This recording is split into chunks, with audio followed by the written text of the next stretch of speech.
سلام سلام كميسون هفت واتخاتلتنا ببزلهم سلام كخونو لكم نتمنخو حبنا لهم بدبات ما بتعمل زعرب زلو دما إيرترا مسايلات بتكل درونات موفر كمز جمرت ناتجرت أزركب دلو بزعباز دما بحادو خوينا كنرينا كبز مصال دما أنصار إيرترا زغن زلو علامات إيرترا دما حتى الريق ملسي أما حلالي فلا بزعباز زون بحادو خوينا كنرينا كبز مصال دما ستالين دما نتجرت تكم حدا سبر زينا لو كبل تزاريب له بزعباز زون بحادو خوينا كنرينا كم دما نزيهم من كارز مساسلو تحسطات زينكم مسيلخو سامو داتا فيديون حابركم نصر شمو فتوى تخاتلتنا قدام فيديو دما حيرت الجديد دما بصعبة جنرال إيرتران تجراين أب تجراي تراخيب مزبحر زلو بزعبه خيل حدا حمريتا أكافي له تعبز دما حانتي فيديو حسنكم مسيلخو اسكي نزا فيديو زيادة ما لايك ممغا جمرا سراويت تجراين سراويت إيرتران تراخيوهم سوم تراخيوهم مصيوم يومنا إيرترا مرحتي أزاز سراويت مصيوم مقالة تراخيوهم فسها مانجوس مس إيوب فسها تراخيو جنرال فسها مانجوس مس جنرال إيوب فسها ناي إيرترا تراخيو ممكن تسمع معي مسؤولين مقالة يوم مصيوم راخيوهم مقالة ما ليقولوا هلايات فزي يسمع معدا منتهي تستعمل لنا صمرو لنا نزمت حبيرنا نكلا خلك نبلكلنا فزي يسمع معو صمرو ذا قبر يبلنا نقول أم مقالة تراخيوهم زول كن حاسوتي بروباغندا ايو سقعد دخون يفتر ايو ግን ስጋታ ይፈጥረልናል መቀለ ይኮነን ለማጣ ተንቤን ጸለምተ እንራኸቢና ክራኸው የመራሕትና ታይ ሓድሽ ነገር አለው አድላይን ተኮይኑ ከኸዲዮም ክመጽዮም ሰሙን እዞም ናህናውን ከኸዲዮም ናው ሓቢርካ ዝምለስ ናይ ሓባር ጸላእ እስካዕ ዘለና ጸላእ እስካዕ ዘይጠፈ ናይ ግድን كابز مصال دما أمخاري ميديا كوميونيكيشن حوحد دما شعبية كابز بزح بوتاتات تجراي لغيغ واتي كبل تزارب وزرب له اسكي سامينا ملس صمدو يدلينا ايو انتهي تتقيمنا حزن اونت شعبية 55 ورده هاتي حزنيرو يوروبا له بستوسنه بوتا بزالم بسون له 50 قلن ورده كو حزن صوصي ኢትዮጵያ ህዝብ ሱዳን ማለት ህዝብ ኤርትራ ህዝብ ትግራይ ይራኸበለኩ በዚሁን ህዝብ ጀሚሮም አለው ምስ ዓፋር ምስ ህዝብ አምሓራ ትኮንና ግን ታይመስለካ ፋኖውን ሕዝናና ስተኩሰሉ ነገር የለን ምክንያቱም ኮመን ጸላ አለና መንግስት ኤርትራው ናና ዝትኩሰሉ ምክንያት የለን ሕዚ ማለት ምክንያቱም ናይ ኩላና ሓበራዊ ዝኾነ ጸላ ኣሎ ባይዞ ይትኾይናት ብሻዕቢ በኤርትራ ይጀመር ባና ይጀመር ንክልተና ሓንቲ ኣታ በትሪ ታጽምደውን ነዚያ ኣብ ሓበራዊ ረብሓ ዝተደረኸ እዩ كابز مصال ما أوز محورا ميدا أزارب كينو زغني ميكي زبحر ودي كاب تجراي نبض صعبا كيدو تجراي كم زجيرو كلمات تجراي نابي أحمد نهاب وزولو زرباب زعبو إرمياس حدا ملسي إنما حلال فيزر كابزلو إرمياس اسكي سمينين ملس أنتم بجهم نزا تجراي نابي يندو نهابو رعبي بسرعة عبي مارامن سعد مسيلوان نزا تجراي نهابوي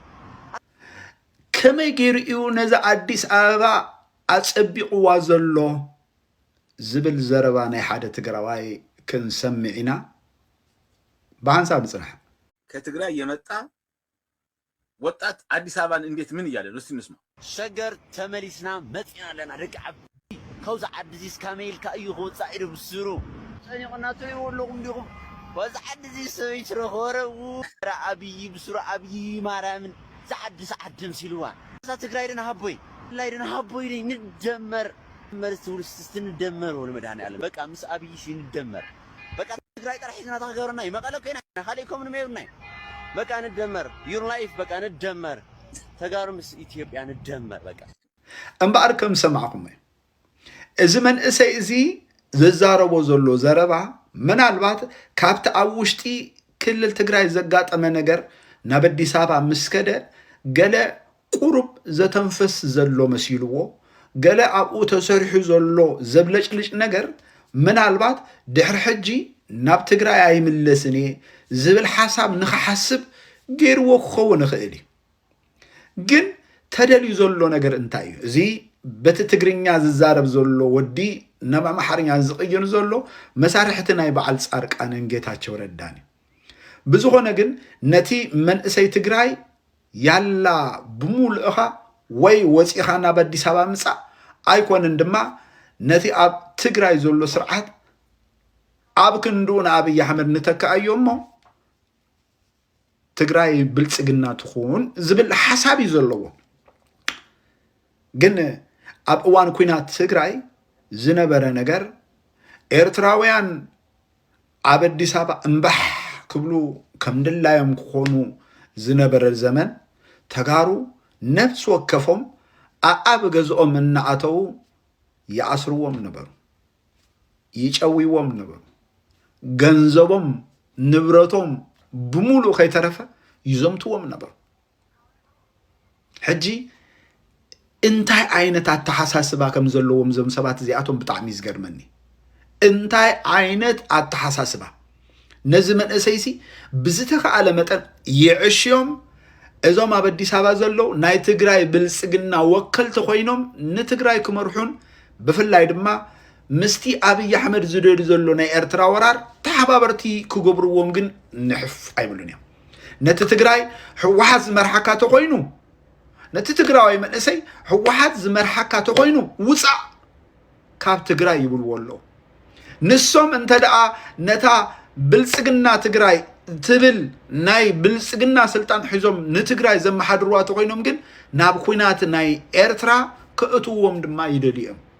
ብጣዕሚ ዝገርመና መቸም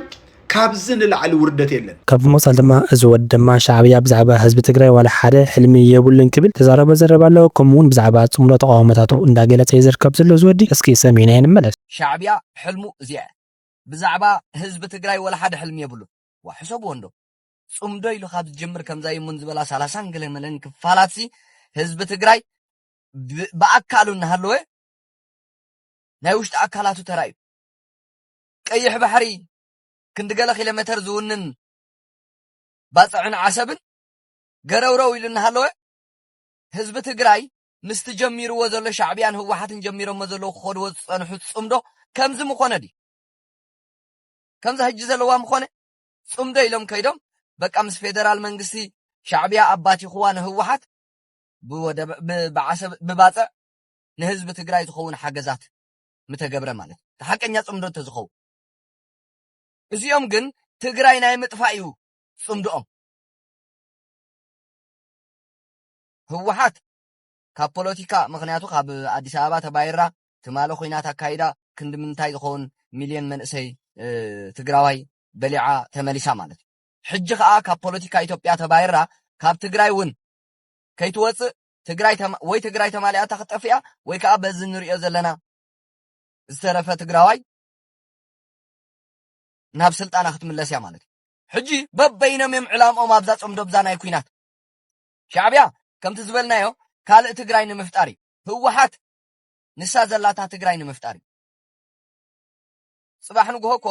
ንምንታይ ድዮም ውዕል ስለ ዘይብሉ ከም ዝሰልጠነ ዝበሎ ውዕል ዝበሃል ይብሉን እኮ ጽምዶ ዛስዋይ ውዕል ስለ ዘይብሉ እዮም እኮ ህወሓት ጎበጥበጥ እናበሉ ምስ ካድረታቶም ጉደፉዳ እናበሉ ዝሓልፍዋ ዘሎ ኩሉ ነገር እናተባህለ ሻዕብያ ዝበሎ ጸጋይ በቃ ከምታ ትወዲ ዝበላ ኣብዛ ጽምዶ እዚኣ ሻዕብያ በቃ ህወሓት ናይ ዓፋርያ እንተይሉ ተወዲያ ባዚ መቀለው ናይ ዓፋርያ እንተይሉ ተወዲያ አሚን ኢልካ መቀባል ኣብዛ ዝኸድዋ ዘሎ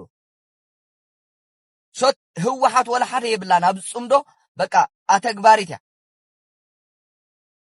ንጽምዶ ዘይቅበሉ ምእሳርን መቅታልን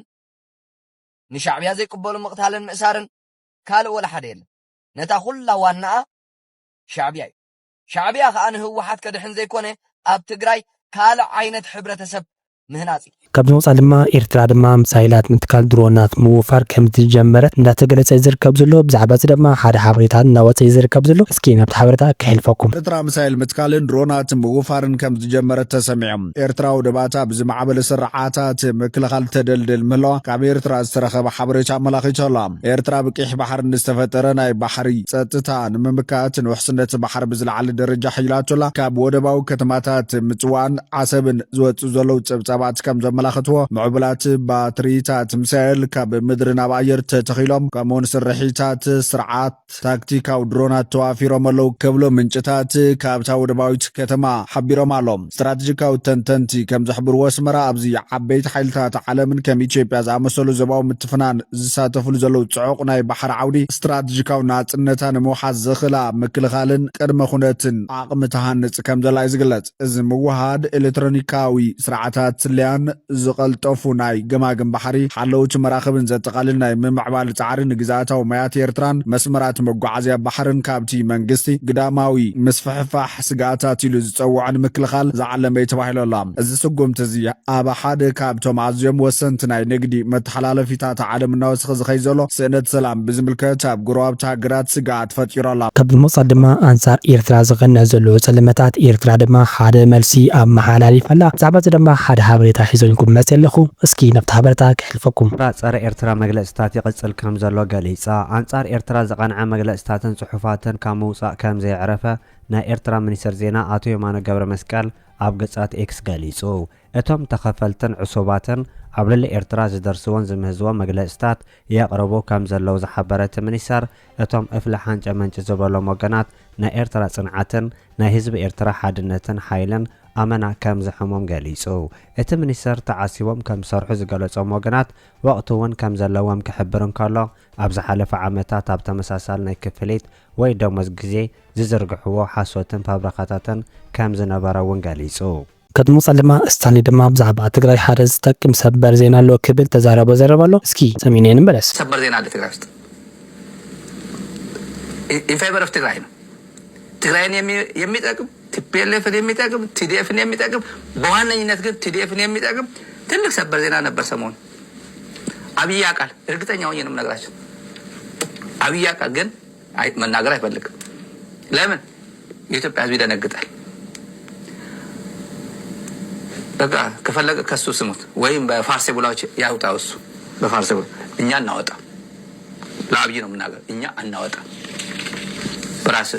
ኢንተለጀንስ ለመቼ ገንዘብ ከፍላለን ኢንተለጀንስ ምታ ግን እንደነበረ ታውቃለህ። እዚህ አጋጣሚ ማለት ነው። ለዚህ ነው ፈገግ ብዬ የምነግራችሁ። እሽሙ ፍትዋት ተኸታተልትና ንልማት ነብረና ሓበሬታ ነዚ ምስ ነይሩ ክሳብ ቀጻሊ ብሓድሽ ቪድዮ ንራኸብ ንቪድዮ ምሳኹም ላይክ ባርኬት ርሱ ሰናይ ግዜ